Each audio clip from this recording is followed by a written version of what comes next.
Afternoon and welcome to the June 13th, 2011 special meeting of the Glendale City Council. Can we have a roll call, please? Councilmember Manukian. Here. Najarian. Here. Quintero. Here. Weaver. Here. Mayor Friedman. Here. Can we hear your report, please? The notice for the special City Council meeting of Monday, June 13, 2011 was posted on Thursday, June 9, 2011 on the bulletin board outside City Hall. Before you is Director of Administrative Services Finance regarding budget study session, GWP, including general budget wrap-up, transit funds, fee discussions, and other funds as necessary. Thank you. Mr. Starbird. Yes, good afternoon. Welcome to budget study session number 11, I believe it is. We're going to start this afternoon with continuation of GWP's presentation, depending on how long that takes and your endurance. If we have time, we'll get started on transportation, but we're anticipating this afternoon for GWP. With that, General Manager Glenn Steiger. Madam Mayor, Yes. since I was not here, I had to miss a couple of hours of GWP presentation, and I did watch the whole presentation. I have a couple of issues I want to raise for the director, if that was okay. Sure. In your presentation, you said that units 3, 4, and 5 are built in the 1950s. Correct. And in your last time presentation, in long-term planning, is the $50 million in smart meters? Was there a bond issued for that, or are we spending that out of the reserve? Currently, we're spending that out of reserve. Is there a way of replacing? Because I know we replaced the peaker unit before you came on board, and we could not utilize it to its utmost because the electricity generated by burning the gas, we could not generate electricity by the exhaust of that unit because of AQMD regulations. Is that still in effect? Are we still doing that? That's So that unit is still operating inefficiently.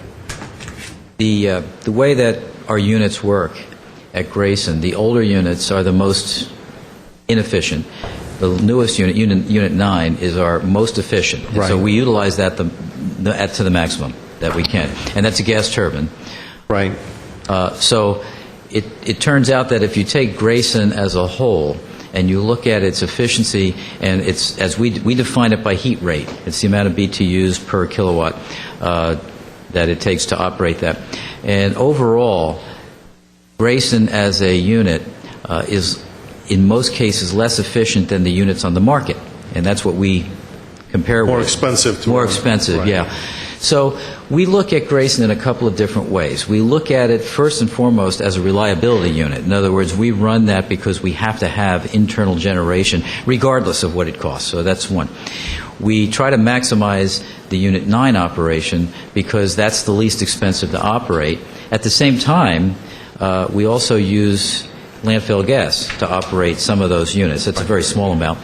And those units are also less efficient, but because it's landfill gas and it's also renewable, we try to maximize that. So those are the two extremes that we maximize. Everything else relies on the market at the time, and so we will generate if the market is at a position where our energy matches market price or beats it. And that doesn't happen too often, but it does occasionally. And when it does, we sell into the market. So essentially, we're operating the unit first and foremost for reliability. Secondly, renewably, from a renewable standpoint. And then third, from the standpoint of it being available to the market if it allows us to make a margin on it.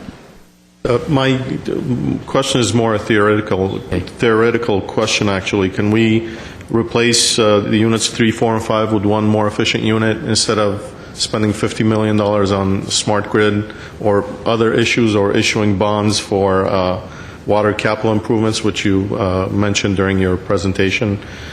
Can we replace units 3, 4, and 5 with an efficient unit to generate more electricity cheaper and more efficiently, as opposed to the rest? Is that possible? We could, but the energy that we would generate from a more efficient unit still would be at the margin with the market. Okay, so we still compete with the rest of the market. So we could do that. There's no guarantee, however, that we would maximize out the output of that in order to gain the amount of efficiency that we'd need to gain. So, in fact, we could put a new unit in. We're considering actually putting a new unit in. You know, we have 3 units. Maybe we can replace it with 1 unit and generate Yes. more electricity probably with the current turbines and all of that. We're looking at that now. That's one of the longer term Okay. options. Yes. Okay. Second question is the public benefit charge of 3.6%. And I know Mr. Quintero was asking regarding some of the low-income programs that you have. What are some of what kind of programs do you have for seniors and low-income individuals? Because the people that I run into most with their everyday living expenditures being at their breaking point are the seniors and the low-income individuals in the community. What kind of programs do we have to address that? Okay. We have a number of programs that address low income. Is it still $10 if you're a senior? Is it still like $10 discount? Is that all you get? We have. Well, that's one program. That's one. We have a number. So I'm going to ask. $10 is not. I'm going to ask Ned Basson to address in detail some of these. Okay. We do have a number of programs, and it is $10. That is what was set a couple of years ago. Ned, I'm sorry, that's $10 per what? I believe that's $10 a billing period. So it's approximately $5 a month. It's $20 a So billing. so it's $10 a month, Okay. $20 a billing cycle. Okay. And we have other programs for replacement for low income of a refrigerator, which will help them save on their electric. That's the question. How do you know? You talk about AC replacement as well as air conditioner replacement as well as refrigerator replacement. Are those both programs for low income as well? And how much have we done? That was the question Mr. Quintero asked. I don't have the information as to how much we've done, but it has been substantial. It is a part of our budget, and we have done quite a few replacements. Okay. I can You provide can that provide us that information later. I'd appreciate it. Is there any plans to increase the senior discounts and the low-income discounts in the future? Not at this time. Our PBC benefit or program has a certain funding, and we have a whole array of programs to cover all of our customer classes, and that is pretty well spoken for the next 3 years. Okay. All right. And the next question is regarding the solar program. I know someone who tried to put in a solar heater for their pool, and they decided against it because the city processes were so cumbersome that they decided against doing that. Do we coordinate with our permitting department and the GWP to make it easier for the solar program? Because it's part of the public benefit charge that we charge the community of 3.6%, right? Depends. There's 2 types of solar types of installations that people can do. One is a photovoltaic solar, where electricity is generated directly from the sun. That we have a very ambitious program, and we do coordinate with the city. And in fact, at least at one time, an engineering firm complimented us as having one of the best programs in the state from start to finish right through the permitting. So we have worked on that. There is another type of solar capability, which is to heat water from the sun directly, and that could be used for heating a swimming pool. We do not have a program for that because that is not an electric generation savings. That is a natural gas savings, because that's how they would normally heat the water. Okay. So there are no plans to move in that direction because it's not an electric? For helping reduce electricity use in Glendale, there are better programs to apply that money. All right. Then one last question from the director. For the smart grid, you said we have an initial bump in the expenditures. We're going to have to hire 6 people Yes. for about a couple of years. What happens to these people after 2 years? Do we lay them off? We may. These are going to be hourly people, so these will not be Okay. full-time employees. And we're doing it just for that reason until we understand the exact amount of expertise that we require. Then we will look at the workforce needs at that time. So. Yeah. So we will not incorporate them into the benefits and the PERS and all of that. They're going to be 6 hourly people for a couple of years and then they will be. And then we'll assess whether or not they need to, how much of that needs to be full-time, how much of that needs to be contracted out, if any. Are we doing away any of the smart meter, not regular meter readers? What are we doing with that? We are transitioning all of our meter readers and meter service people into other areas of GWP. We're retraining them where appropriate. Some of them will be working directly on smart grid, some of them in other areas. And the idea is that in this 2-year period, 2 to 3 year period, as other parts of the operation starts to stabilize, we will start to attrit out some of these positions. So we start out with about 12 positions that we're going to feed into the utility, and then over time, most of those in other areas, as we have openings, will attrit out, and that's where that dollar value will come down. All right, thank you. Thank you for indulging. I You're appreciate welcome. it. Okay, Mr. Steiger, where are we picking up? Okay, at this point, I'd like to move into our key projects and programs, and I'm going to start with Assistant General Manager of Power Supply, Steve Linz. Okay, and if you're in this PowerPoint presentation, can you tell us what page number you're on? We are on 54. Thank you. Good afternoon, Madam Mayor, members of the council. Steve Linz, Assistant General Manager of Supply for Glendale Water and Power. And I've got a handful of slides to give you an idea of what's going on in the power supply area. The first slide deals with some of the things we're doing at Grayson Power Plant. As you walk through these bullets, you can see we've done some things for some items that have been in dire need of repair. For example, our freight elevators, that was about a $400,000 project. Our unit number 5 governor needed replacement. That was around $600,000. Cooling tower number 3 is a big project. You may recall we had a fire at the cooling tower. That's a $1.5 million project. However, our insurance is going to be paying for $1.4 million of that project. We have a $100,000 deductible. So, thanks to the city's insurance program, which was actually the citywide insurance program that covered that loss. We also assumed responsibility of the Shoal Canyon landfill gas compressor plant during the last fiscal year. And one item that's not shown on the slide is we had 2 turbines and 1 engine between units 8A and 8BC that we had to spend approximately $3 million on to repair and to keep those running. So the next slide is kind of a summary, and I know that many of you were here and involved in this decision of Glendale Water and Power's involvement in the Shoal Canyon landfill, and I always like to complete this for Mr. Zern.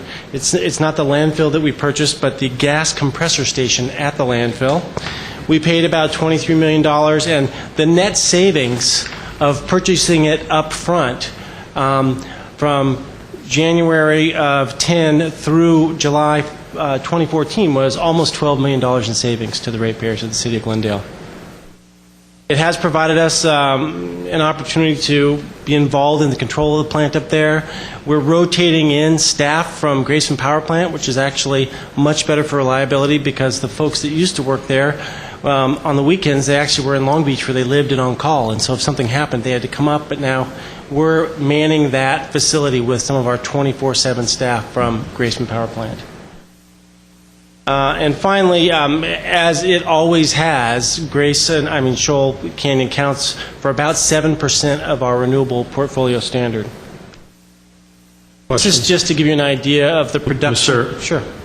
In terms of the Shoal Canyon landfill, I guess that contract was renegotiated, and we purchased the rights because I know it was very expensive and very inefficient in terms of the methane gas that we were using from there. And the main issue was the transportation of the gas, not necessarily the gas itself, which was costing us a lot of money. Did biggest problem we was- renegotiate that? We actually did not renegotiate the pricing formula, and that was the biggest problem. But Right. what we did was we took advantage of the cost of money for us versus the cost of money for the corporation. So since we were getting somewhere in the area of 1% to 2% on our money in Treasury, and their cost of money was more like 12%, they were willing to pay a much lower price, net present value, through 2014. And basically, the vast majority of the savings was that difference in the cost of money. Yeah. Our 2% net present value versus their 12%. And we might note, the cost of natural gas wasn't so much in its transportation as it is in having to burn it at Grayson in very inefficient units, and sometimes blend natural gas with it in order to get it to burn at a BTU rate that's effective. So in the end, if it were like natural gas, the transportation cost wouldn't be a significant component, and you'd be able to burn it effectively at Grayson. But the gas required that we add additional natural gas with it in order to get it to burn effectively. Yeah, just one of the nuances on the gas that comes out of Shoal Canyon, the BTU level is so low, it's down around 330 BTUs as opposed to around, say, 1,100 for commercial grade, that you can't really put just any new turbine in there to burn that gas. You have to really put in a special turbine made that will burn the landfill gas, and the heat rates on those is really not that great. They also tend to be very corrosive. It is. Gas is very corrosive. Coming out of the landfill, it's a very corrosive gas. And so right now, 3, 4, and 5 are the only units down there that can burn that gas because they're those kind of old boilers that can kind of take it. Do we need to burn that gas? Until 2014, until July 2014 and thereafter, I mean, we have an emissions issue with the Shoal Canyon landfill. There were lapsing into Public Works, but you've got requirements to take the methane gas. You either flare it at the landfill, you have to have some other means of disposing of it that meets the AQMD standards, and the pipe and trucking it down to Grayson was the answer at the time. It's just that now, with the way pricing on natural gas and that formula had gone, it had become very expensive to do that. We're actually looking at an alternative where you clean up that gas up at the plant to a point where it's so clean you can put it in the pipe. The problem is right now that's currently illegal in California. They're doing it in other places of the country. But if you could do that and put it in the pipe, then we could send it to Magnolia and burn it at a 7,000 heat rate instead of a 12 or 13,000 heat rate at our plant, and you wouldn't have to burn a base load. So we're looking at several alternatives and modeling, what the optimal solution is there.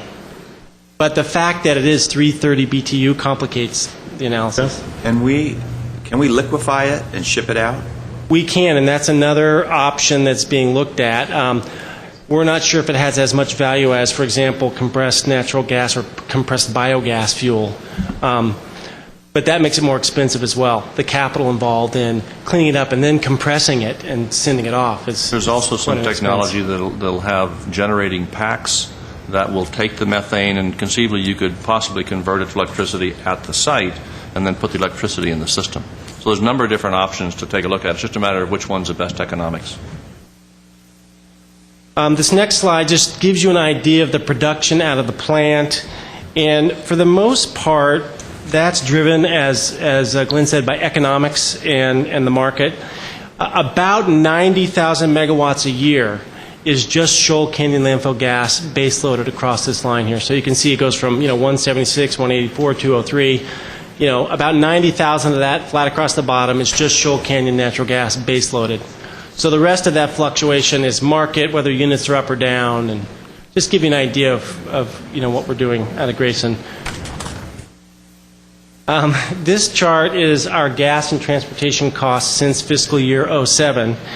And I wanted to highlight here, you can see, let's see if I can do this, the red line here, which is fiscal '07-08, it got as high as $12 per MMBTU. That was the peak.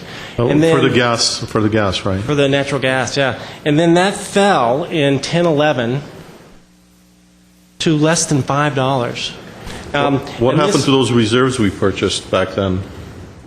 We still have gas reserves. They're still coming in around a little bit less than $5, as I recall. But that's been flat. That's not subject to market. Right. Well, that's why we purchased it. Right. And that cost is actually going down because we started with wells every 20 acres, and now they're going down to wells every 10 acres and conceivably down to 5. So the more we put in, the more gas we get out. That price is going to keep inching its way down. So it's within the market, so the market didn't go lower than what we purchased the reserves for. No, and also, I mean, that's what we purchase those reserves for. A lot of those are the shale gas that is driving this market down.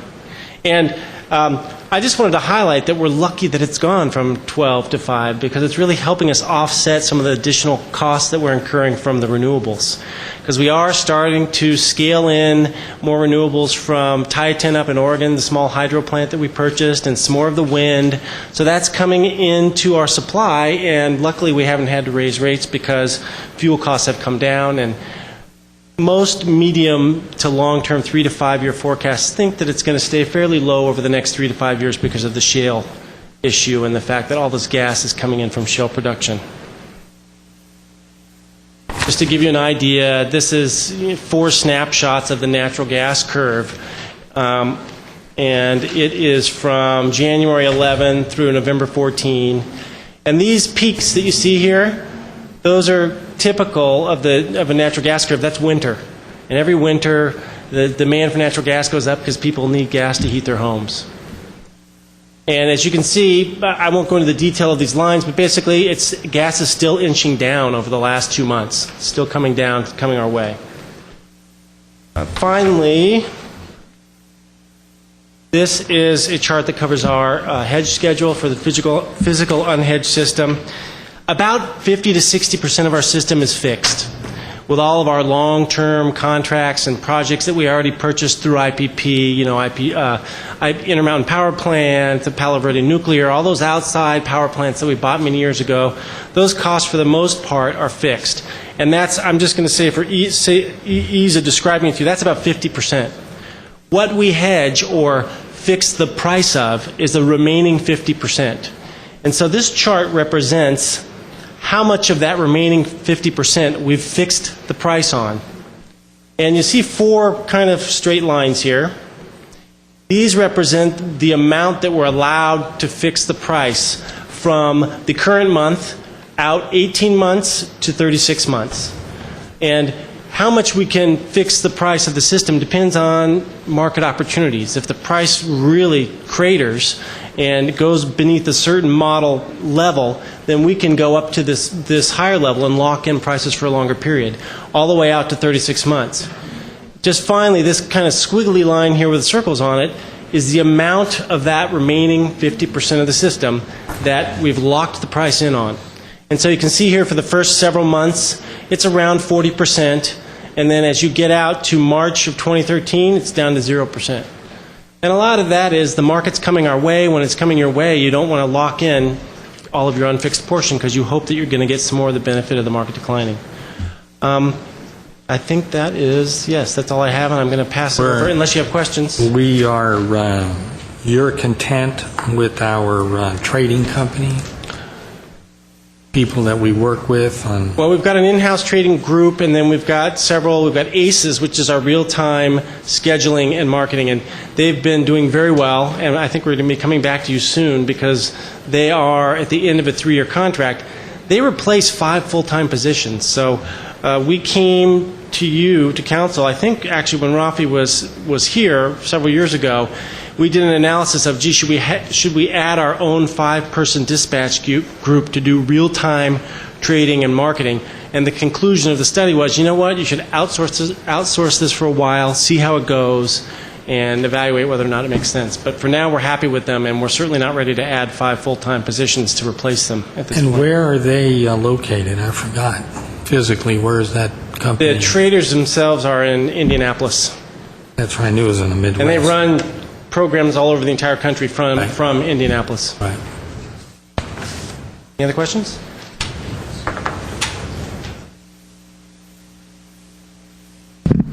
I'd like to move on to electric, and primarily electric reliability. And to give you some background on what we've been doing in that regard, I'm going to ask Ramona Bueg, our Assistant General Manager of Electric Services, to spend a few minutes.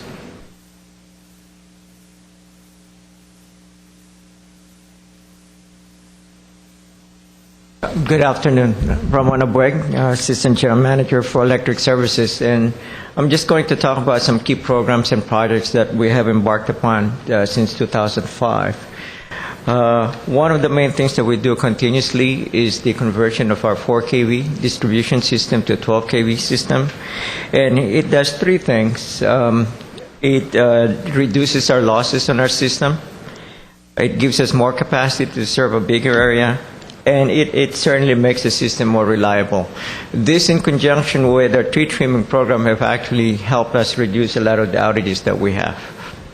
And when we started this program, we were spending about $6.5 to $7 million a year. That was back in 2005, and we slowed that down as we it started with the budget. So as you can see, for 10-11, we only budgeted $1.5, and we're now below $1 million for the next budget year. And to date, we have reconstructed about 34 circuit miles from 4 kV to 12 kV. The other major project we just completed is the Glorieta substation. And I believe Mayor Friedman and Councilman Najarian have been at the site. So if you haven't been there, I would encourage you to go see the difference between what we were doing before and the new substations. As you can see here, when we were doing this project, we were doing this for reliability, but we also recognize that there's some situation there where we can make it better so that it matches the neighborhood much better. This project is about $13 million. It started last year, and it's been completed on budget, under budget, and on schedule. You will still see some people working there where there's some physical or mechanical things that we're trying to get the contractor to finish. So if you do see the contractor still working, it's because we're basically tying up loose ends. But as far as the substation, it's been in service as scheduled and picking up load. And the reason we're pointing this out is back in the several years ago, we probably were making the Glendale News Press on a daily basis because of the outages that we're having. And we measure our outages by several indices, but the three major ones that we use is one's what we call the SAFE, or the System Average Interruption Frequency Index, meaning if you live in Glendale at any time during the year, you can expect so many outages. Back in 2006, if you live in Glendale, you can experience or expect to experience about 3 outages per year. As you can see from the changes we've made, we had a good year last year, but in 2010, it went back up a little bit over 1. We have a goal of 1 outage per customer per year on average, but the reason for this is the indices that the standard uses, it actually exempts major outages. In our case, we don't, because we want to make sure we address every problem that we experience. In this, there was a substation that completely went out, basically affected a large number of people. That's why our index went up. But the investments that we're making, the trend that you see here, the investments we've made in our system has actually shown that we are getting benefits for it. The other index is the Customer Average Interruption Duration Index, or CAIDI. And this is saying that this is how long, if you do experience an outage, this is how long you are likely to be out. And our goal is to be below 40 minutes. And as you can see, again, the trend's been going down. Oh, by the way, we have been comparing ourselves to the other IOUs. With the exception of San Diego in some categories, we are doing far better than our neighbor Edison, PG&E, and in some cases than San Diego Gas and Electric. Then the other one is the System Average Interruption Index, which is the average outage that you will experience if you live in Glendale. The other one is if you are directly affected, this is what you can anticipate. So if you're a business or an industry or a manufacturing facility, this is what you can factor in terms of a reliability index. And again, the investments that we've made in our system has actually shown a significant reduction in our outages, not just in the number, but also an improvement in our response time. So I think that's it. Any questions on reliability? Thank you.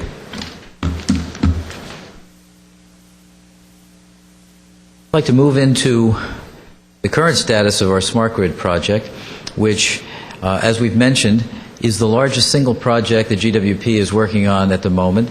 Approximately $70 million for both electric and water, the electric side being $50 million and the water side being $20 million. At this point, today, we are about 80% deployed, and we're moving on a schedule that will make us fully deployed and operational by August of this year. And that will be for both electric and water. We'll be one of the first, we'll probably be the first, but if depending upon whether it's August or September, but we'll be one of the first utilities in the nation that is fully operational for both electric and water. We won't be the first one to be operational with smart grid, but we will be the first to do electric and water. That has already paid benefits for us. Even though we're not fully operational, the water system particularly, the smart grid water system, has already paid benefits in identifying leaks. We've identified a number of leaks, both in customers' residences and businesses, and also within our own system. This is a unique smart grid feature in that it indicates leaks on both sides of the meter, both for the customer and for us. So that's a benefit that we knew would pay dividends, but we weren't sure how much, and we've already seen that it's paying tremendous dividends, primarily for our customers. But as we move ahead, as I mentioned, we'll be completely deployed this summer, and at that point, we'll have all of our meters in place, our meter data management system, our system architecture, which is substantial. And the thing that I like to emphasize when I talk about our smart grid project is that while we think of it as a metering project, it's really a metering and IT communications project, and it's taken a tremendous partnership with our ISD department here to make this move forward, and we'll continue to do so. Yeah. As you know, there's a lot of concerns about this program itself. What are you planning on doing? And I know there was some discussion regarding people who opt out of the system. What is staff planning on doing with individuals who opt out? Second, there is concern about the radiation that is going to be emitted from these meters, and the response was that it's similar to a microwave, but this is a microwave that's on 24/7. So, are there going to be any programs measuring the level of radiation that is generated by these meters? Yes, we've already started that.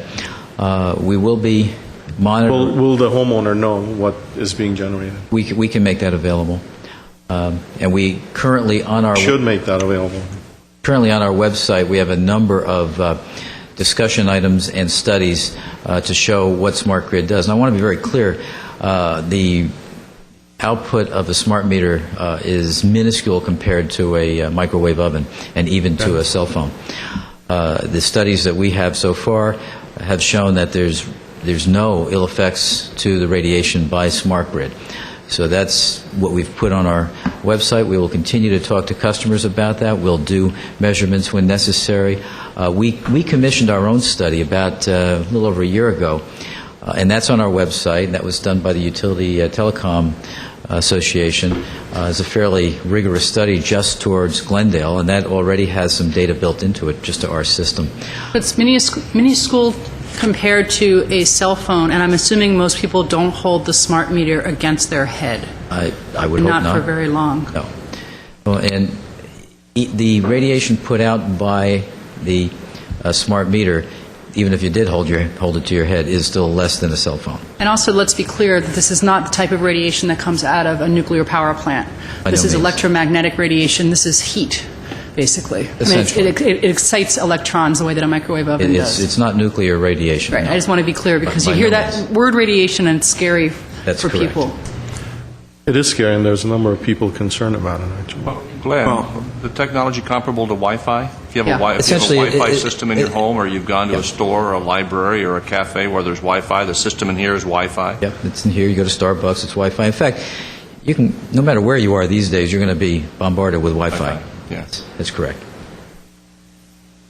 How many people have contacted you directly or indirectly to express their concerns about radiation illness or radiation sickness that... Well, contacted us directly to discuss it, maybe 2 or 3.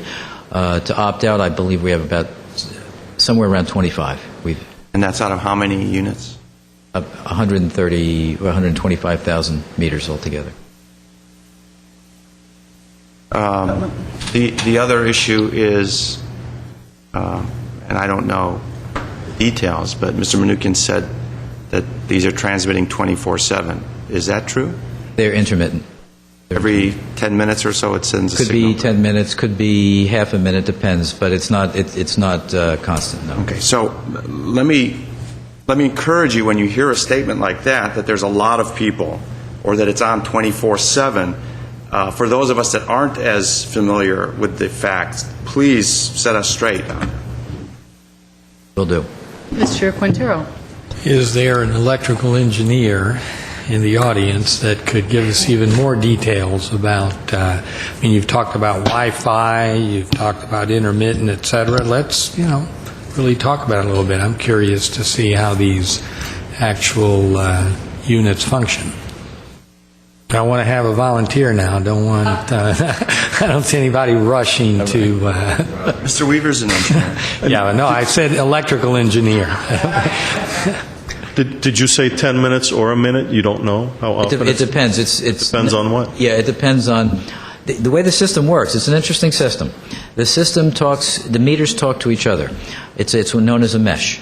So we have a couple of hundred meters within a neighborhood that talk to each other, and they send the signals to each other until they accumulate a critical number of signals, and then it goes to one of our collectors that are located throughout the city. So depending upon what the need is at any given time, it could be 30 seconds, it could be a couple of minutes. Our real-time data is 15-minute data. So it'll never be less than 15 minutes, and it might be as little as 30 seconds. So it could be within, but it depends upon... Can't be more than 15 minutes. More than 15 I'm sorry. It can't be more... Yes, correct. Thank you. Can't be more than 15 minutes. So But it can be 30-second intervals. It could be, yes. That it could be. Well, I understand there's actually an electrical engineer at the podium. Is that correct? Civil. Mrs. Tyler? Civils. I cannot tell a lie. I'm a civil, but... Civil, but right. Well, so tell me about the Wi-Fi. So it's basically a Wi-Fi system. Is that what That's correct. we're doing here? Yes. Okay. And so what exactly is Wi-Fi? Well, it is a radio signal. So you're Radio. dealing with a radio signal, like any other radio signal. The only difference is it's emanating from a location next to the home or in front of the home from the water meter. And I think that's the concern, that in fact it's not something that's emanating miles away, it's something close to the home. And it's actually going to a higher location, a street light or power pole? Or Ultimately it is, but up front it goes to another meter. The meters speak to each other, and then at some point it does, yes, from a collector meter. That's correct. And how about in multifamily neighborhoods? How does that work? Same way. Same way. Same way. You go to an alley location where quite often power poles are run between. We have, I believe, somewhere in the area of 300 collectors throughout the city. Those are and you may see one every now and then on a street light with a little antenna on it, and that actually collects those mesh signals from the multi-metering part of it. So people who are specifically interested and concerned, they could in fact try to find the location to see where it's located in terms of they know where their house meter is. In my particular case, it's near the garage, so it's well away from the living areas, but they could actually physically see where their water and electrical meters are located, and then see physically where the tower, let's call it that. Yeah, and it's interesting because the towers also work on a mesh basis too. So it may or may not be the same tower all the time. I see. Yeah, it's a very interesting system to study in that it's self-healing. So if one meter goes out, they just bypass it, or if one collector goes out, it's bypassed. And is there one more question, is there someone on the staff that's going to be able to talk to concerned citizens when they call? I mean, is there a designated... We have people that do that already. In fact, they're sitting in the back here, and they are experts in that area. In fact, we've been doing that through outreach. We've been doing it, for example, on a very informal basis on Saturdays, Coffee in the Park. I went to one last week, and it was interesting to see the interaction. So yes, we are doing that. Correct me if I'm wrong, but it's my understanding that a cell phone, because it has to draw a signal from so many places, it's a different kind of signal, has a lot more electromagnetic radiation than the smart meter would, because it's directed in one place. It does when it's activated. That's correct. Right. Yes. You know, it's interesting. I certainly know, not even close to being an expert on any of this. I'm not a scientist. I don't play one on TV. But I did hear a very interesting discussion about cell phone radiation on public radio, and they touched a little bit on smart meters and other sources of electromagnetic radiation. It seemed from what I heard that the issue with cell phones has to do with how close it is to your head, that this type of radiation affects the atoms around it only within a very short distance. And that they were saying that other appliances like a Wi-Fi at home or your microwave or really a lot of different devices, that not only are they have less of this electromagnetic radiation than cell phones, but the distance means that if you get just a few inches away from them, the radiation's really undetectable, that you have to be very, very close. That's correct. So I think people need to understand that these devices are a lot less, they have a lot less radiation than your cell phone, than a lot of what you already have around your house, and they're outside of your home. So I don't think that, I don't know if you have anyone here who can answer this, but is that electromagnetic radiation, is it possible that it would even reach inside someone's home? The answer is yes, it does reach inside the home. And I want to be very honest about how the meter works. The meter sends a signal, the mesh signal, to other meters, but there's also what's known as the Zigbee. And this is Wi-Fi. That is Zigbee? Zigbee. And that's the internal signal that's generated also by the meter, but comes into the home to give you the data. So that'll be the signal that interacts with the customer themselves. And that's a radio type signal? It's a Wi-Fi type of signal, yes. So similar to what you'd have if you had a Wi-Fi, if you have Wi-Fi for your computer at home? Yes, same thing. Not any more radioactive? No. In fact, it's less. Less? Yeah, because it's very specific, and it just, yeah. Mr. Weaver? Yeah, Glenn, when you get all the smart meters installed, will you start them tracking, like on the water, on both sides of the meter, how much savings, acre feet or whatever you will get in a year? I don't know what you begin with. I guess you have a total usage of water now. Then you would have to monitor after a year, and the net difference would be presumed to be because you fix leaks on both sides of the meters? Yeah. What we do, well, for the leak part, we can tell within less than 24 hours in real time if you have a leak, and we know that right away. As soon as you install it, you start to get the... As we put meters in today, right now, Yeah. we are monitoring those for I'm just leaks. trying to figure out how much savings in water might we get in a 12-month period from... We could get probably 1% to 2% easily on leak detection alone. Now, keep in mind, our entire system has a 5% or less, leakage, essentially. In other words, unaccounted for water. We'll probably clean that up by 1% to 2% minimally, just by leak detection. I'm just looking for what potential cost savings we could realize to help justify the smart meters. Well, on the electric side, what we're going to do is we are providing the O-Power system in real time through the Zigbee interface, so that customers will know in real time what's happening on the electric side and also on the water side. Water is a little bit less because the signals are not every 15 minutes, a little bit less. So it's close to real time, but not exact, whereas electric is much closer.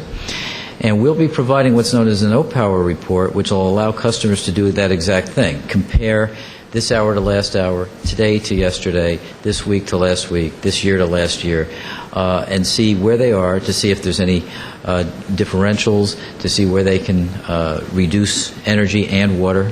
I understand that. I'm talking as a city. How much savings in water? Overall, be about 1 to 2. We estimate about 1 to 2%. Which is what in terms of dollars, approximately?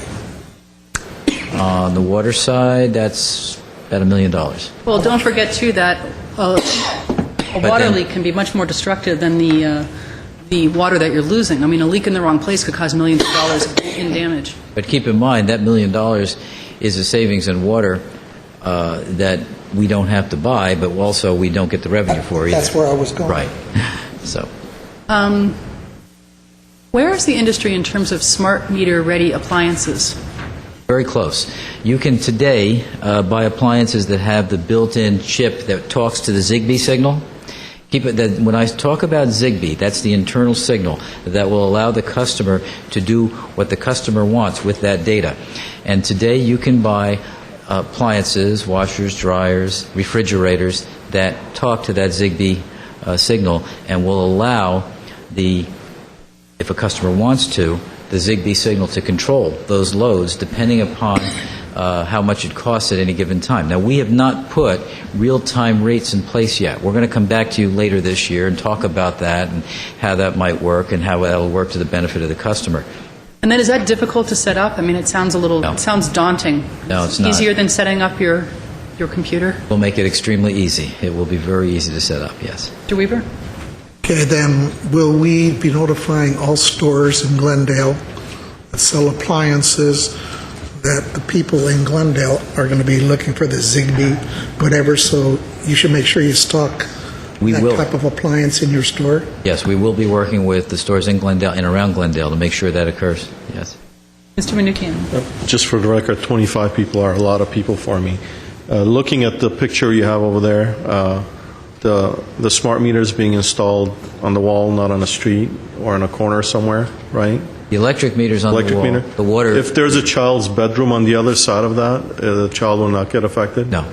And you can assure that to the community that their children or their newborn who might have their bedroom on the other side of that wall, they will be safe? Be very safe. Okay.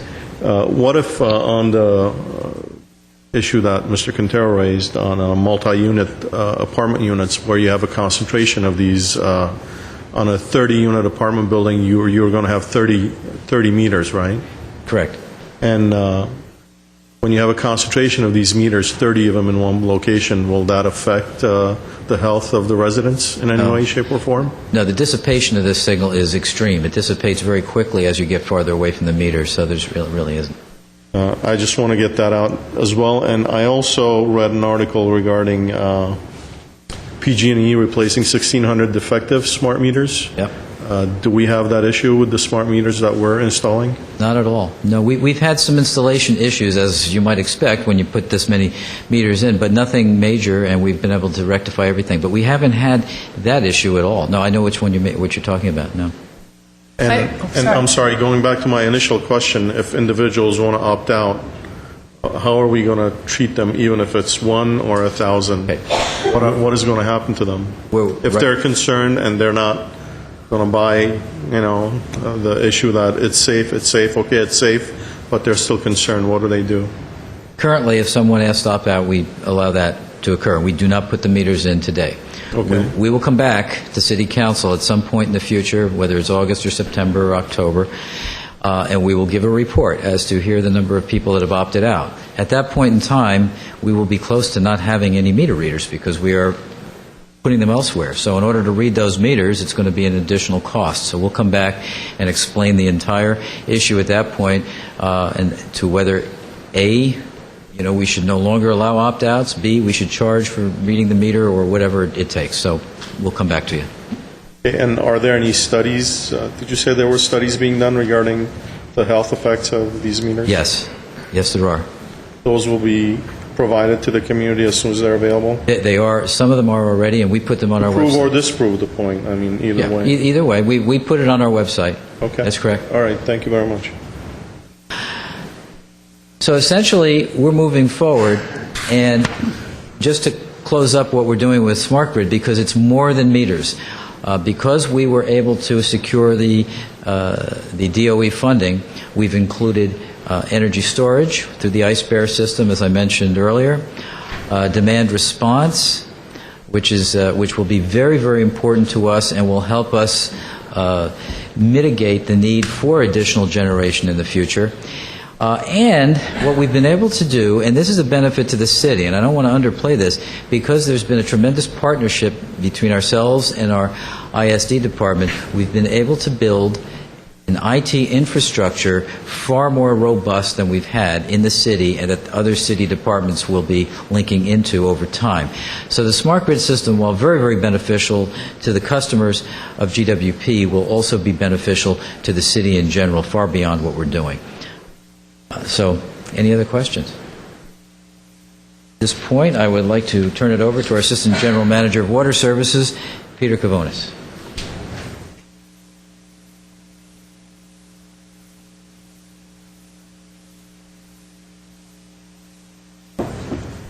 Good afternoon, Madam Mayor, members of the City Council. Peter Kavunas, Assistant General Manager for Water. I'm here to give you a brief presentation on some capital projects that were completed this last fiscal year and a discussion on performance measurements for the Water Department the last fiscal year. Starting off with Chevy Chase 968, a project that you're very familiar with. It's a project that we actually completed the previous year in terms of physical construction. We inaugurated the project late in the fiscal year and closed out all the paperwork, all the lingering construction issues in this fiscal year that we're in right now, in 10-11. It was a big contract for us, probably one of the larger projects we've had in a number of years, and so it took a little while to clean it up. Obviously, the biggest benefit of the project was curing a structural problem that we had, which was damaged because of past earthquakes. And along the way, we preserved the storage that we had, improved the ability to pump further up into the system, and improved fire protection in Chevy Chase Canyon. The project was $32.5 million. It was budgeted for $32.5 million, and we came under that. And it was completed on time. We had a very successful partnership with a contractor, including an incentive to complete on time, which he fully earned. Next project I'd like to discuss with you is the Central Avenue Cleaning and Lining Project. This is a very traditional project for us. This is the type of work that we need to do, we have been doing, and need to continue doing for the system to work well. That middle one's a water pipe? The middle one is a water pipe. Really? Yes. This is exactly the problem we're trying to remedy when pipes are old in the system, especially a generation. That's what our tap water goes through, right? In some cases, yes. And that's why we're trying to clean them up. Typically, what happens with older pipes is you have tuberculation of the pipe, and you have sediments that settle in and How much of these pipes do we have that are not cleaned and lined? We have approximately 25 miles of pipe similar to this in the system that would need to be replaced. Out of how many miles? Out of 380 miles in the system. And we've been systematically approaching that. We have about 10 more projects like this one that we would like to get to in the next few years. How effective is the lining in preventing that kind of buildup?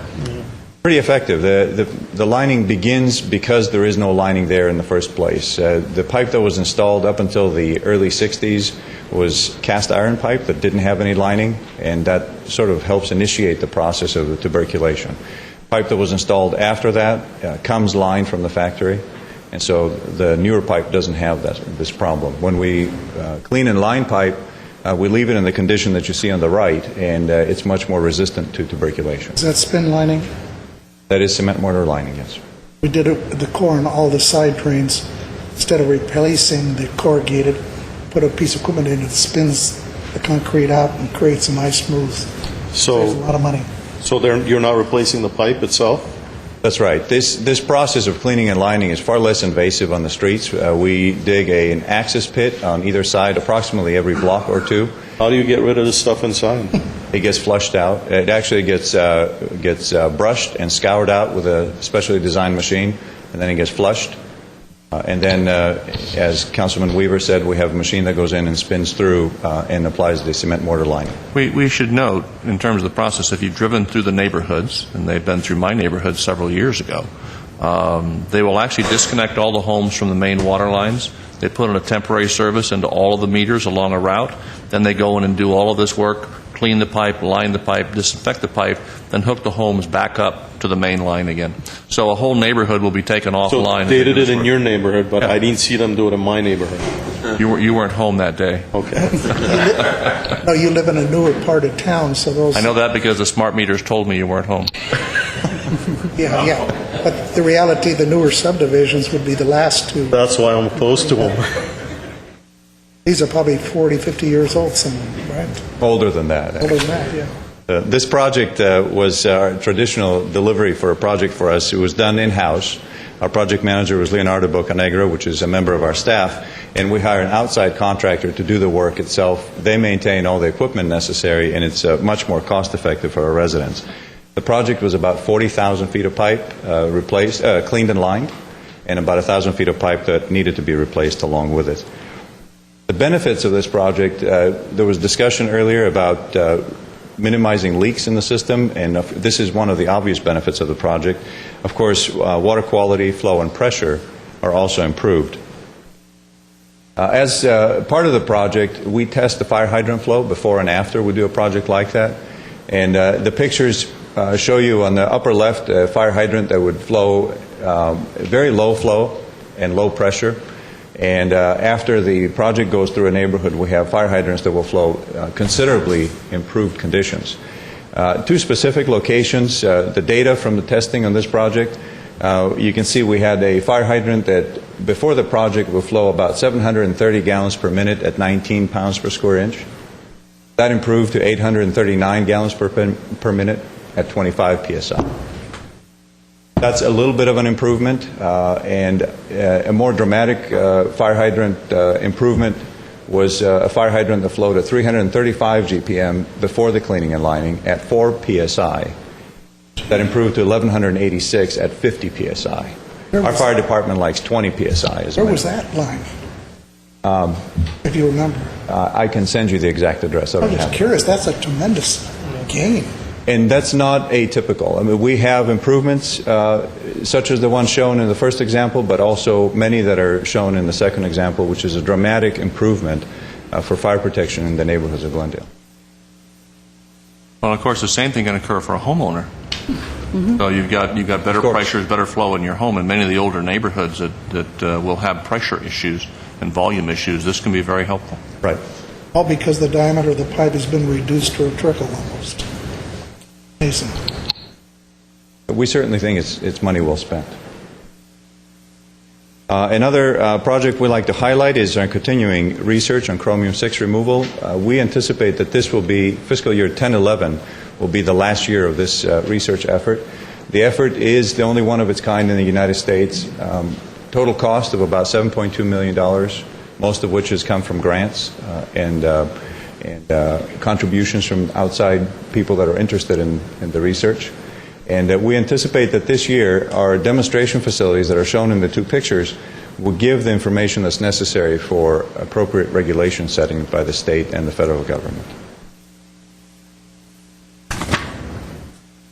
Discussion on some performance on the water department. I'm sorry, how long before we can kind of have the chromium-6 removal in a mass basis for the community? The demonstration facilities that are shown in the photographs are currently removing chromium-6 from water that goes into Glendale's water supply. That's one of the benefits that we get. Is it fully implemented at this time for the community? It is fully implemented for the community. We are maintaining council's direction to keep chromium-6 levels at 5 parts per billion. Why do you need to keep it at 5 parts when you're removing it? Down 2. There are practical limitations to what we can remove. Okay. So it's not removing it completely then? The facility that you see on the right side is removing it completely. But it is being blended with water that comes to the treatment plant from other sources that still has chromium in it. The levels that we see coming in are considerably higher, about between 40 and 80 parts per billion, and what we put in the system is at 5. Peter, I don't know if you remember this. I remember this being told to us. If you fill the Rose Bowl to the brim, then what? You take an eyedropper, put a drop in or so. That's about the amount of chromium-6 in the water, or less than that. I forget. I heard that's approximately a part per trillion. How many? A part per trillion. Part per trillion. Yeah. Rose Bowl's dropper. few days ago, I was on one of the television shows. There was a water cleaner that you attach to the faucet or underneath the faucet, and one of the chemicals that they were assuring the public that they would clean was chromium. They named a couple of different chemicals, and one of them was chromium. And I thought to myself, boy, what a deal! All you have to do is, how do you measure that? I'd like to see that product. And I can't remember the name. Yeah. It was on one of the cable channels, but caught my eye. I wouldn't rush to buy it for myself. A discussion on some statistics for your water system. The first 4 measures here are indicative of performance of the system. Mr. Steiger mentioned we look at our unaccounted for water, and over the last 2-3 years we've seen a decline. I attribute that primarily to our effort to clean in line or replace old pipe in the system for the most part. We're below 5%, that's our goal. Nationwide, the acceptable standard, believe it or not, is 10%. We were below 5%, and I think that'll go down even more as we continue our projects, and of course with the implementation of 10% for what? I'm sorry? unaccounted for water. This is water that has to be produced but actually never gets to be read by a meter. Fix it. For the most part, it goes out through leaks, and in some cases, some small cases, theft. The second row describes our recycled water deliveries. The past high number that we've hit is just over 1,600 acre-feet in 1 year. That represented about 4 or 5% of our deliveries. This year we're projecting we'll hit about 1,500 acre-feet. Question regarding water reclamation and using recycled water. Mr. Kazazian in the Rancho San Rafael area talked about watering their common area with reclaimed water, and for some reason that was not possible.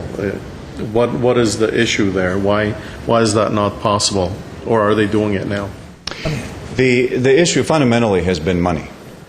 And in the past, the city's ordinance, when the city voted to actually implement recycled water, the city's ordinance was written that if anybody else wanted to use recycled water, they would have to pay to connect to the recycled water system. And in the case of Rancho San Rafael, it was about $1.5 million to have a pipe that would run up to the development and the associated appurtenances, a pump station and storage.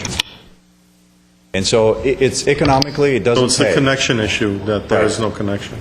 Now, the city's ordinance has changed. We brought back recommended changes that would allow the city itself to pay for projects like that. And so it is a matter of money. It's a matter of whether City Council wants to fund an expansion of the recycled water system. We have identified... Also, property owners also have the ability to put in drought-resistant landscaping so that you don't have to just have grass and highly water-hungry plants. Because if the city were to do this, basically, and I do think that using reclaimed water is the goal, to get that out to as many users as we can. But it's very expensive, and water still is relatively cheap. So for the city to pay that, the ratepayers would basically be paying, paying for that. So people need to understand that cost analysis. What is the difference in rate between reclaimed water and our regular potable water? 25%. Mm-hmm. There's a discount of 25%. And I might note that you may recall, I think it's been a year ago we talked about this topic.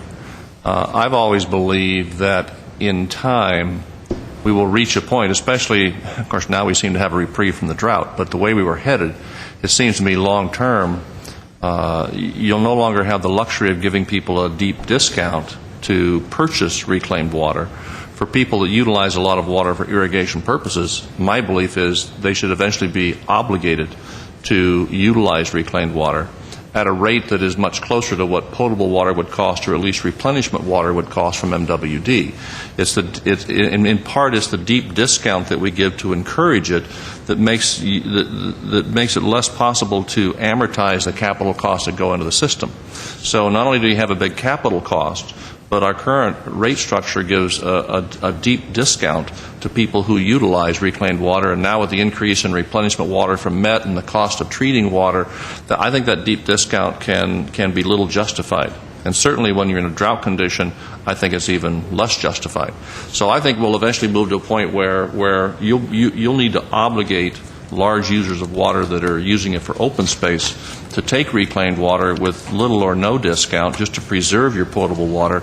At that point, the whole model on whether or not it makes sense to do the capital improvements will change. I mean, that's certainly the inducement that Mr. Kazazian is looking for, is a deep discount on the cost of water for irrigating the open space. I also think at some point... That's the common area of that's the common area, individual right. homes. Right, yeah, because you'll never be able to... I mean, I don't think the day will ever come where you'll have reclaim running in front of every home in Glendale, but certainly the large open space areas. The other component of this is that I think at some point we should have a conversation about integrated waste, because now we treat a tremendous amount of water and it goes into the LA River. Possibly a part of our sewer fees ought to be reclaiming that water to be used as reclaimed water. So maybe there should be a basis for some component of the cost of capital expansion coming through our sewer fees, because now the water still has to be treated and it's being put in the LA River and really serving no one here locally. So there's some opportunities there. Mr. Quintero. Yeah, I agree with that. And in terms of the issue of, for instance, Rancho San Rafael, I mean, although the economy certainly, I doubt those homeowners would want to do this, but it could also be a situation where we'd split the fees. We could actually get them over a period of time, 3-5 years, to help the city put this in, and of course the city would contribute. I mean, there's no question it's a great goal, but an expensive one.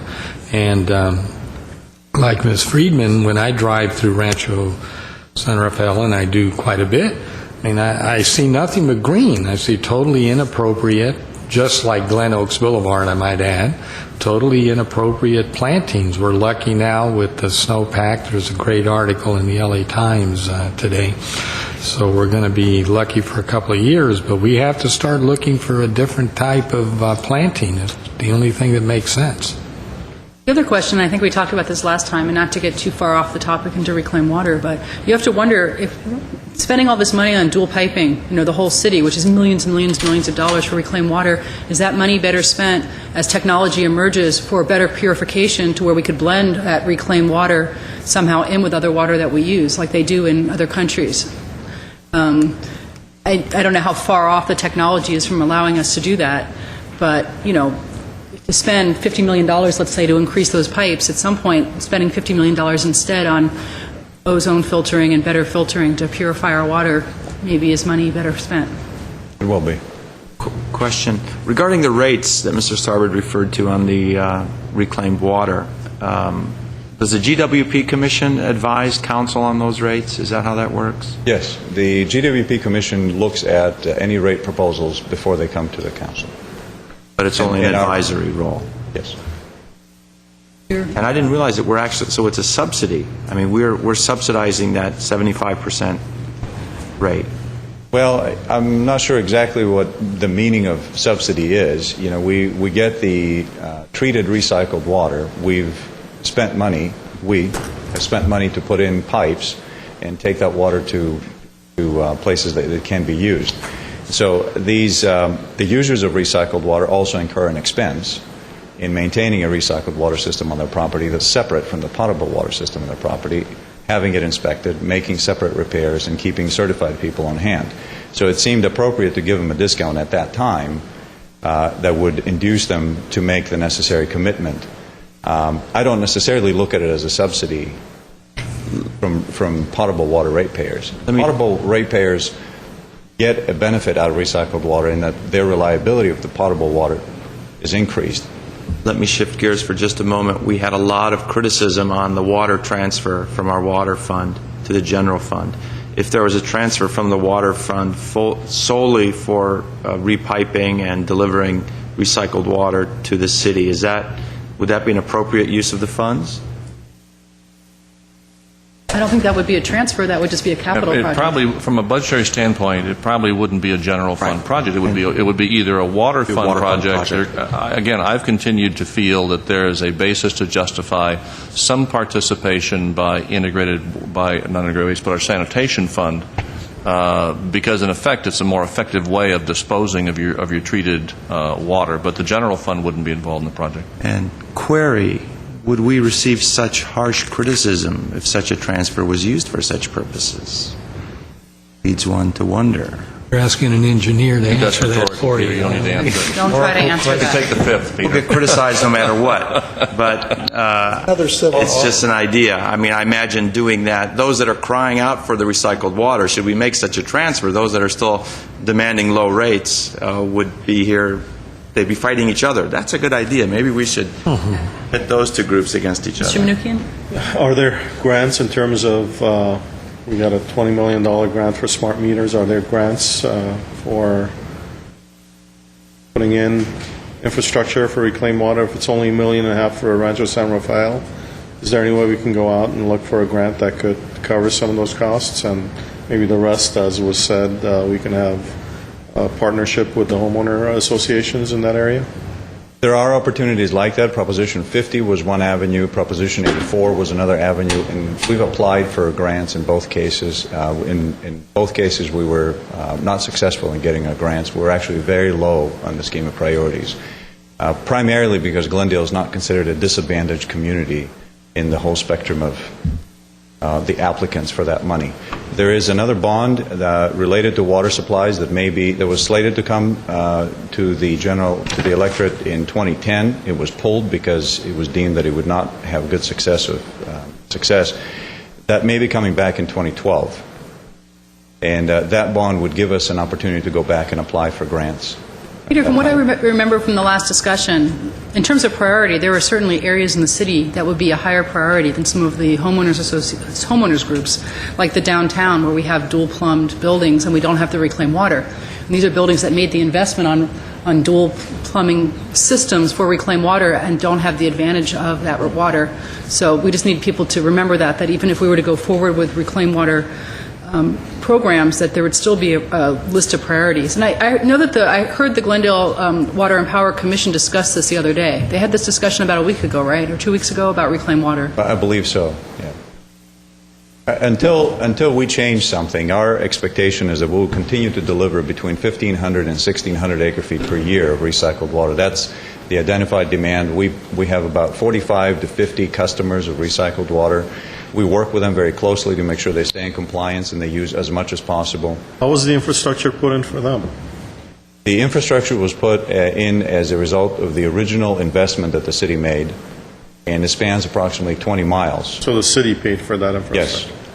And then wasn't there also talk about us selling some of that reclaimed water to neighboring communities? That was there and still is there as a concept. The City of Pasadena has made a deal with the City of Glendale at the inception of the project, and they have a right to a few thousand acre-feet of the recycled water. We still have more available to us than we've identified as potential demand beyond the existing 60. Because there is a frustration in the community, and I share that, about treating this water and having reclaimed water that's usable for irrigation and then dumping it into the river. You know, that doesn't make sense to anybody. But I understand that, you know, the problem is that we don't have the capacity to distribute it around Glendale, but hopefully with your creative minds, we can come up with something, whether it is putting one giant pipe into Pasadena or using it ourselves. Peter, Keep looking out for grants. It was going if to I be recall, built. wasn't the number around $25 million to build out the system, to take it to the logical places where it could be utilized? That's correct. It's about Jim. $25 million. We've identified about 900 acre-feet of demand in the city right now. An investment of $25 million, we believe, would get us there. We've identified 14 separate projects that would be needed to expand the system. Okay, let's move on, since we have 5 minutes left. Very good. Think you can finish your presentation in Yes. 5 minutes? So the next performance measure is main breaks and leaks. We continue to have a low number of main breaks and leaks in the system. That is the result of a number of different factors, including good soil conditions in Glendale, also pipes that were put in with high standards for materials. We don't put in PVC pipe. We only put in cast iron, now ductile iron. And we continue to believe it's worth the investment not to go to the cheaper materials. It gives better return long term. We consider 38 main breaks and leaks to be a good standard to meet. That's 1 for every 10 miles of pipe per year. We're well below that. By comparison, the City of LA, maybe that's not entirely a fair comparison because of the size of their system. They are at least double of our standard, and they have trouble meeting that. The fourth indicator is what we call total service hour interruption. And to describe this metric to you, it's a combined metric of how the system performs as well as how do we respond to main breaks and leaks.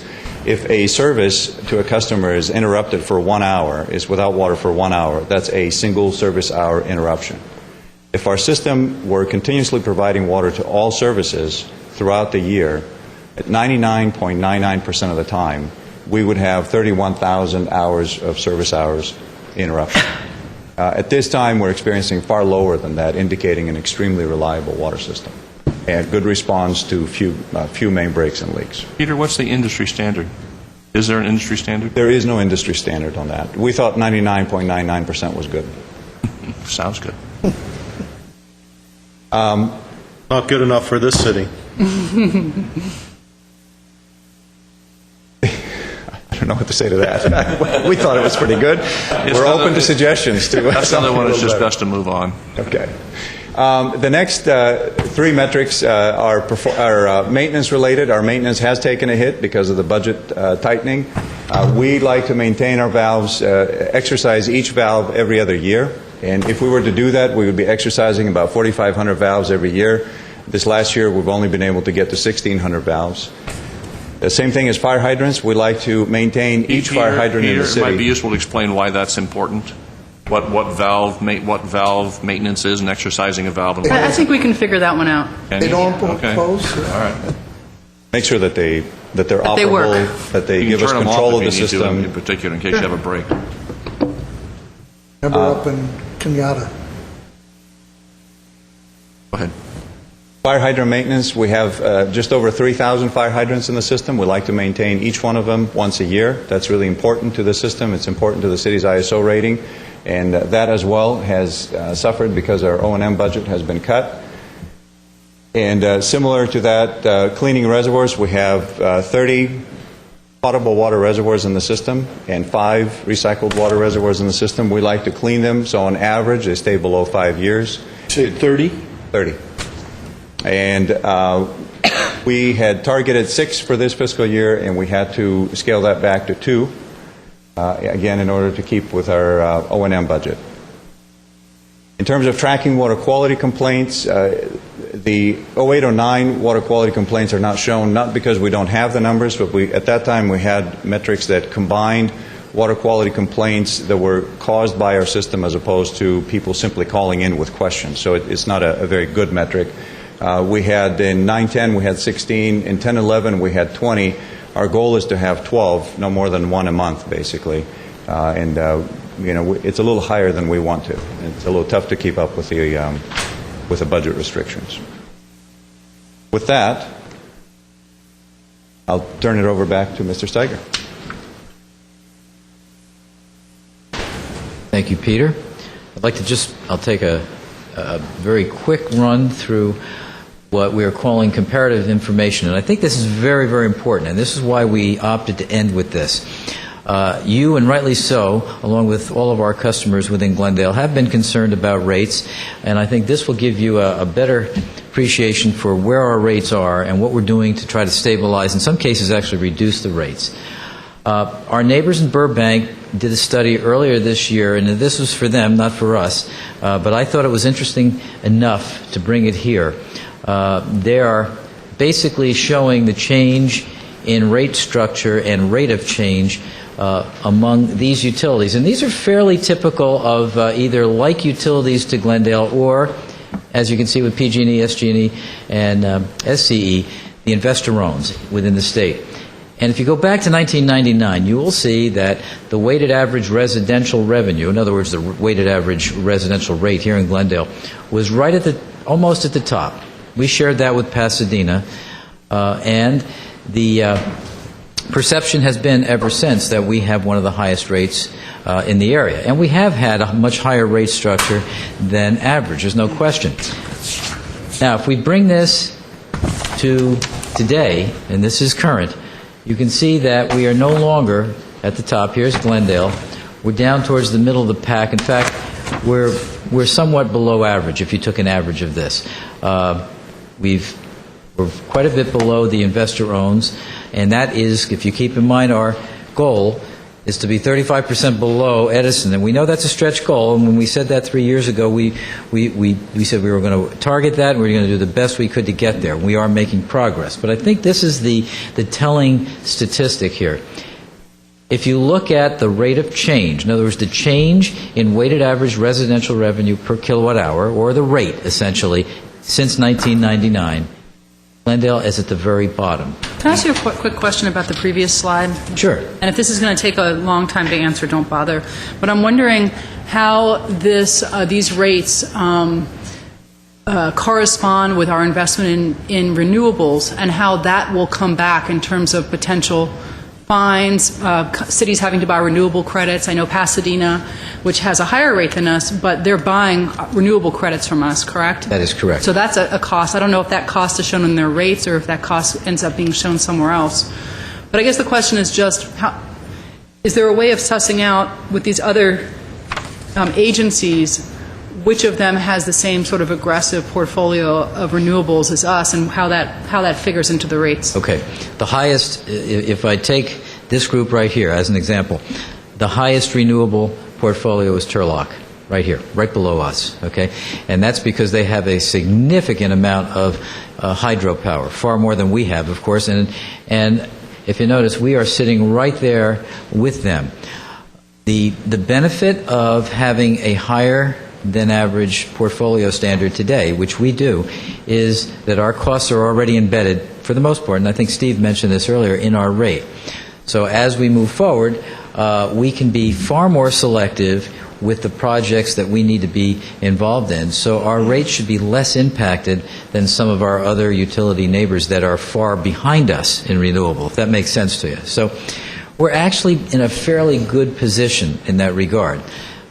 Without getting into a long explanation. That's the best way to put it. But I think when you look at Turlock, which is the one that I want to really highlight here, and I believe they're somewhere in the mid-30s to 40% renewable, which is significant today, and most of that is hydro. And if we are sitting close to them, that's a very, very good omen for us as we move ahead. Coming back to this slide, we are at the very bottom in terms of the amount of rate change that we've made in the last 11, 12 years. I think that's very, very effective, and it shows that we've worked very hard to keep our rates stabilized to the extent that we can. In fact, we're below the rate of change of the national CPI. We didn't do this, Burbank did, so I wanted to mention this. This was not something that we put together to try to make us look good. These are the actual numbers. Real quickly, just to give you a quick, because we are always comparing ourselves to our two neighbors, Pasadena and Burbank, and while on the surface it looks like we should be very, very similar, in reality, and these are the telling stats, if you notice, assets, Pasadena has the highest number. We're somewhere in the middle, and Burbank is at the lower end. We have the highest amount of customers. So in theory, if you took that in general, that would mean generally we would have the highest amount of revenue. That is not the case, because our mixture, customer mixture, is weighted heavily towards the residential end. And this is what this shows. So, for example, let's look at Burbank. Burbank has 51,000 customers compared to our almost 85,000. Their operating revenues are $235 million versus ours at 178. And that's because they have significantly larger customers than we do. They have the major studios. They have a high industrial base. That makes a large difference. So that's not what you normally see when you look at a comparison, but it's important, and I wanted to bring that to your attention so that when people compare us... But if I can, that's emphasized by looking at the comparison of lines 2 and 3. total kilowatt hour sales in millions versus number of utility customers. Right. And that's what I'm trying to show in this chart. I think that's important to keep in mind, that the makeup of customers makes a big difference in the total revenue and the ability to finance. But your net income was higher, as well as your general fund transfer. In this case, it is. Yes, our general fund transfer is higher, so our net income is actually the lowest. Yes. What I want to do is quickly, and I'm almost finished, is give you the comparison of our typical customer. And our typical customer, our typical residential customer, and we're weighted heavily on the residential side, as I just said, so this is relevant. Approximately 72% of our entire residential base uses 500 kilowatt hours or less per month. So that becomes our very typical customer.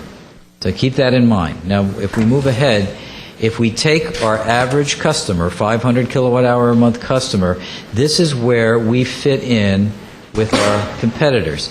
And we've done, I think, a fairly decent job of stabilizing, and in this case, actually reducing our rates over the last few years to the point where we are now below the average.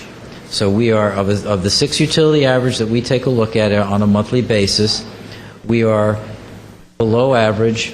So we're making, I think, fairly good progress on stabilizing and, in this case, actually reducing our rates. I actually have a quick question, because you've said it so many times in terms of residential versus commercial, but what's the difference? I mean, you're sending electrical power over lines, you're buying or generating electrical power. What does it matter if there's 5 customers or 1 customer? It costs more to serve more customers. In other words, let's say between us and Burbank. Other than meter reading, how does it cost more? The maintenance of the lines, because there's more transformers per line, there's more insulators, more wire, so there's it's a higher intensive cost. Yeah. So on the electric side, you can see we are now actually below average. So I think we'd like to be farther below, but I think we're doing a fairly decent job for our basic average customer. On the water side, a very similar type of comparison. We compare ourselves, when it comes to water utilities, to those utilities that look like us, and those are the ones that are right around us. They have the same characteristics as we do, and that's why we compare ourselves to Burbank, Pasadena, LA, and Crescenta Valley. Again, the average is $73.97 per month. We are at $63.78. We are below the average. So in both cases, I think even though we had a rate increase earlier this year on the water side, we are still below average. We're still doing the best we can, we think, on maintaining the stability of our rates.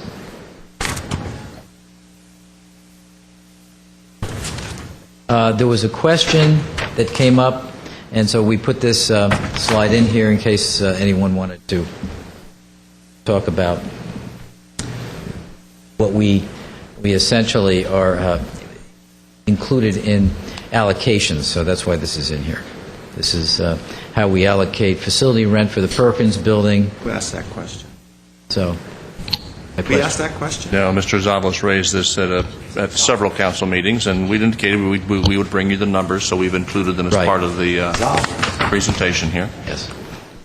So again, as even he noted, it's not illegal. It's a matter of policy. This has been services that GWP has historically absorbed and provided, including fire hydrant maintenance, traffic lights, street lights, and of course there's a facility rent, which will change when the police building is completed. Correct. Because those operations will be moving out of the Perkins building. That's correct. Well, that's illegal, though. No. Is that his point, that it's illegal? No. Even he has said it's not a matter of legality, it's a matter of policy. Right. It's a policy issue. Well, it's a matter of we're allocating everything else. Why not allocate this as well? That was the point that was being made. A quick comment: we don't with the internal service fund. We do not allocate buildings. We don't allocate buildings. Street lights is an electrical service. Traffic lights is deemed the same way. The electrical support for those systems. Granted, I mean, you can transfer them back if you want to. You can make a decision to do something different with it and have somebody else pay for it. But as a policy, this is where they have been charged. That's correct. The building will have some amount of correction after the police building opens, but you will still have some what would be called general fund operations housed in that building. But we do not allocate the cost of buildings among any of the funds. We just don't do. That's not part of the cost allocation. Okay. And then finally, these are the challenges and impacts as we move ahead. Quickly, I'll run through them. We've mentioned that we are targeted at reducing our rates 35% below SCE. What that really means is stabilize them. We don't expect to reduce our rates to that extent, but we do expect to stabilize them and within the scope of our 5-year strategic plan be at that level. Now, that's a stretch. Whether we make it or not, I don't know, but we are making good progress with it, and I'm very pleased with that. We've talked about increasing Grayson's efficiency. That is an issue for us. We will bring that back to the council probably within the next 6 months in terms of what our options are. Power supply is always an issue for us. I think Steve did a good job of showing you where we are today, but things change quickly in the power supply business, and we look at volatility constantly. So we are constantly monitoring it. We do spend a lot of time and resource on our power supply, and we'll continue to do so because that drives our electric system by far. System voltage integrity, Ramon mentioned what we're doing on upgrading voltage levels, building new substations, and that goes to that system integrity where ultimately we want to be at a single distribution voltage and a single transmission voltage. On the water side, we talked at length in terms of our recycled water.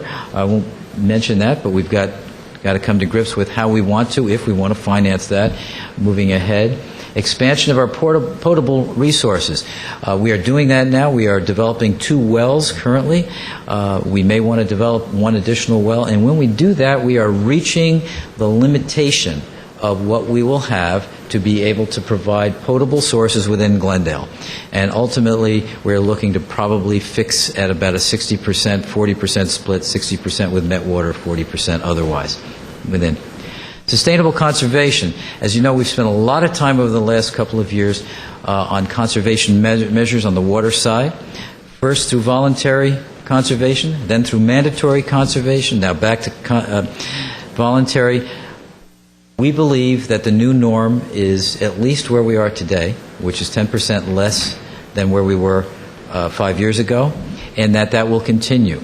We are under a statewide mandate to reach a 20% by 2020 reduction. We don't believe that's going to be a problem here in Glendale, but clearly the new norm is less usage, and that will be the way we are focusing all of our efforts. And then common for the entire, both electric and water utility, budgetary compliance. You heard over the last 2 presentations our efforts to constrict and reduce our budget on the O&M side, and for the most part push out our capital project budgets for the longer term in order to meet the restrictions that we currently have within our budgetary compliance.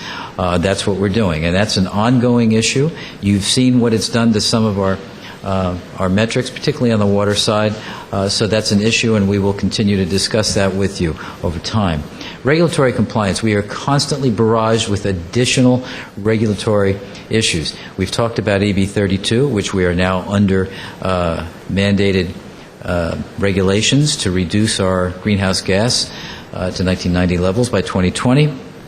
We are now under a mandatory 33% renewable portfolio standard by 2020. I just mentioned the 2020 water restriction, and now there's talk of additional distributed generation being required as a regulatory basis within Glendale by 2020. So there are a number, and these are just some of the more obvious regulatory pieces that we deal with, a number of them. Workforce transition. As we talk about moving into a much more smarter way of operating, that means our workforce must change also, and we're working on that today with retraining and refocusing of our workforce. But we have a traditional utility-based workforce here, does a good job, and now needs to transition to a very different way of operating over time. We've talked about rate restructuring. We're going to be bringing back the first of 2 restructuring initiatives to you within the next month, one on the water side, and probably within 5 to 6 months on the electric side, on what restructuring that should look like. We've talked at length about smart grid and what that means to us in the future. We're very excited about that. It's going to change the way we do business, both for our customers and for us. Asset management, we've had to push that out a little bit, but that's critical. With smart grid, we'll be able to do a far better job of it, but we need to start moving in that direction and automating our asset management. Again, economic and I said climate uncertainty, we put those together. Climate change is here. There's no doubt about it, and we deal with it. It had a major impact on our rates, on our consumption last year on the electric side. That's part of our budget issue. And the economic uncertainties continue to make our projecting very difficult. And that goes right in with the electric and water system maintenance. We've talked about that and what that means. But we have a new way of operating on the smart grid front, which is good, which will help us do better projections. But the economic climate and the climate itself is giving us some significant challenges as we move ahead. So that's what your utility looks like. Any questions? Questions? We've asked a lot. Right? We've asked a lot already. I've asked a lot of questions. I have one card. Herbert Milano.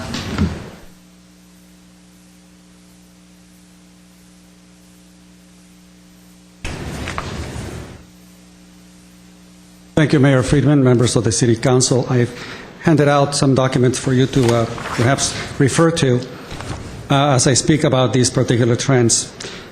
In the next few years, according to the data that I've gathered from many of the presentations given at the Water and Power Commission, and some of the records for which I requested public records, it appears that the water utility is going to be facing some fairly significant constraints. First of all, there is a state mandate to reduce per capita consumption by 20% by the year 2020. That means that you need to reduce the usage of water, probably remain at a very low amount for the next 10 years. That means that your revenue is going to remain fairly flat just because of that problem. The problem is that you have capital improvement needs that are fairly substantial, and this is the backlog of years of lack of adequate capital improvement. That's going to force a need to basically increase the rates. So if costs remain unchanged, you're going to be forced to raise the water rates. The problem that you face is that you have a fairly significant cost that is going to increase. So even without cost increases of operational cost, you're going to have this tremendous amount of pressure to increase the water rates. But you have a significant problem with regard to pensions and benefits that are part of your operational costs. And that's going to put a significant burden on the operations of the water utility. The biggest problem then is this, is that you're looking now at the operational needs, a significant impact on the cost of the utility, but then, according to everything that I listened to and read concerning the future of the economy, it's going to remain fairly flat or worsen. So people's ability to pay is going to be significantly impacted. And that's what we don't see in these trends, that this is the other variable that needs to be considered going forward. And that is similar to the kind of problems that we find with the electrical utility as you are forced to push for more transfers. So it is my suggestion that you take a long-term view and look at these trends on how those variables are going to impact both your ability to maintain the utility, the water utility, with sufficient funding for its capital improvements, and how it's going to impact the residents' ability to afford the water. Thank you very much. Thank you. There are no other comments? To adjourn. For a second? Oh, second. It's just too bad Mr. Milano wasn't here for the briefing today. To show up at the end and reduce everything back to pension and benefits every time, every single time. Too bad. Second it. Okay, we are adjourned.